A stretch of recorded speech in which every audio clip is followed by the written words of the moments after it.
Hey everyone, and welcome back to Easy Peasy English on the Learn English podcast. Have you ever noticed how certain foods make you feel?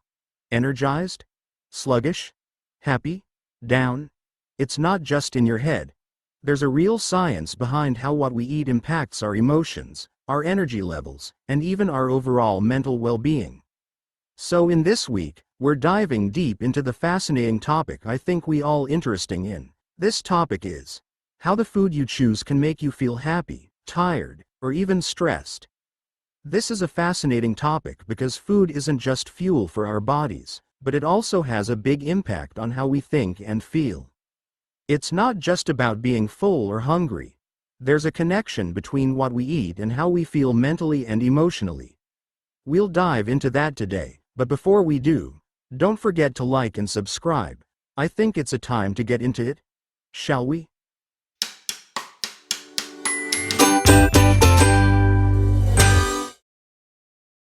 Mom, it's a great idea to get pizza today. I love pizza so much, and want to eat it every day.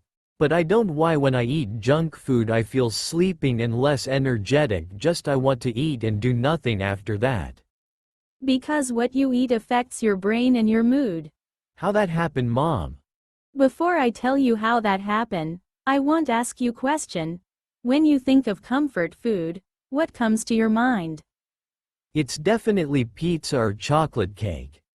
I think a lot of people feel good eating those kinds of foods, especially when they're feeling down.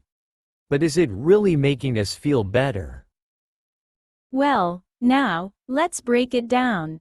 The way food affects our mood has a lot to do with chemicals in our brain. Some foods can increase happiness, and others might cause feelings of sadness or even anxiety. Let's start with a popular one, sugar. We all love a sweet treat now and then, but have you ever noticed how you feel after eating something sugary? It's like a quick burst of energy, but then, what happens next? Yeah, you might feel a sugar crash. This happens when your blood sugar level suddenly drops after it goes up quickly. It can make you feel tired, irritable, or even a bit down. So, while sugar might give you a moment of happiness, it doesn't last long. Right. And then we have foods like whole grains, which include things like oats, quinoa, and brown rice. These are much better for keeping your energy levels stable. They release energy slowly into your body and help you feel good for a longer period of time. Whole grains are rich in complex carbohydrates, which help your brain produce serotonin. You might have heard of serotonin. It's often called the feel-good chemical in the brain.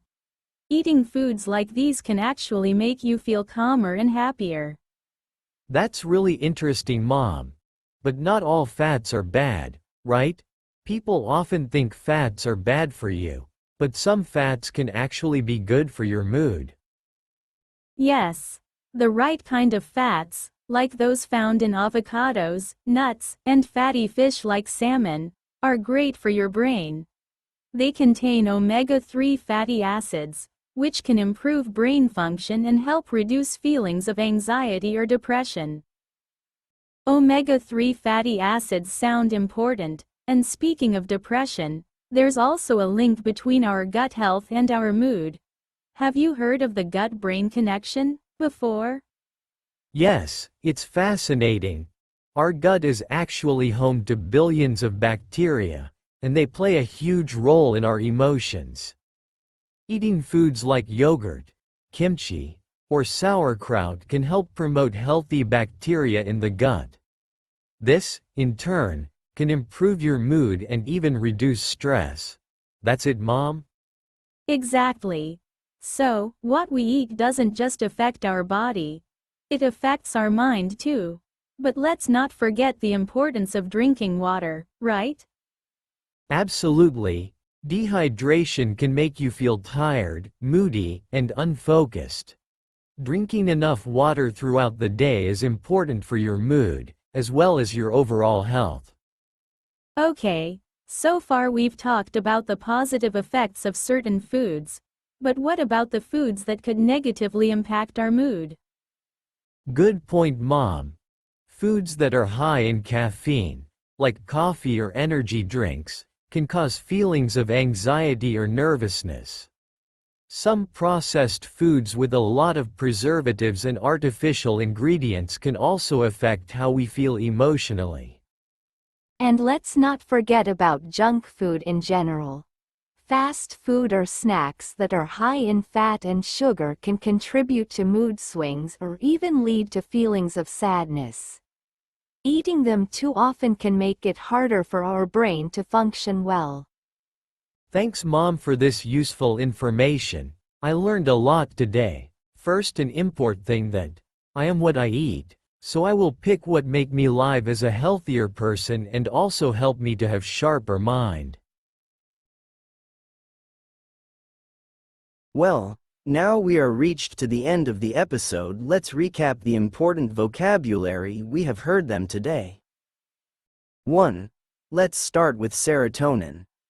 This word refers to a chemical in your brain that helps regulate mood. When you have more serotonin, you feel happier. 2. Next up is complex carbohydrates. These are foods like whole grains, which release energy slowly into your body. They're good for your brain and help stabilize your mood. 3. Omega-3 fatty acids. These are healthy fats that can improve brain function and mood. You can find them in foods like salmon and avocados. 4. Here's a fun one. Gut-brain connection. This is the idea that what happens in your gut affects your mood. So, eating healthy foods can also improve your emotional health. Thank you for joining us today, and don't forget to subscribe to our podcast for more fun episodes. We'll see you next time with another exciting topic. And remember, you're what you eat.